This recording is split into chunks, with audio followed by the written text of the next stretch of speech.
നേരെ മര്യാദയ്ക്ക് നേരെയാവുന്നില്ലെങ്കിൽ അടിച്ച് നേരെയാക്കും. സുഖമാണ് മനുഷ്യൻ അന്വേഷിക്കുന്നത്. മന്ത്രോപാസന കൊണ്ട് സുഖമാണ് ഉണ്ടാവുന്നത്.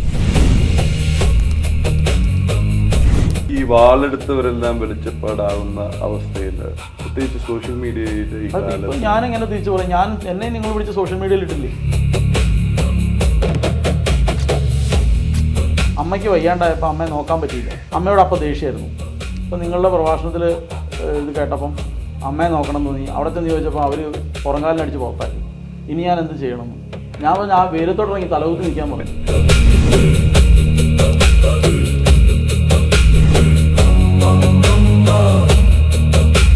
ഈ മന്ത്രജപം ആർക്കുമാകാം. മന്ത്രത്തിലുള്ള മൂർത്തികൾ, ദേവതകൾ, അവർ കൈക്കൂലിയിൽ അങ്ങ് പ്രസാദിക്കുന്നവരാണെന്ന് വിചാരിക്കരുത്.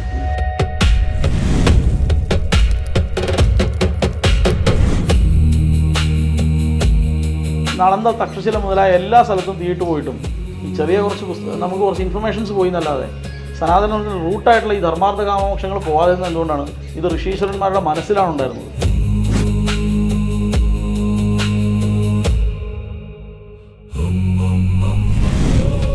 മാന്ത്രികം താന്ത്രികം ജീവിതം ഓഗസ്റ്റ് 17, 18, 19 തീയതികളിൽ വൈകുന്നേരം 6:30 ജനം ടിവിയിലും ജനം ഓൺലൈൻ യൂട്യൂബിലും.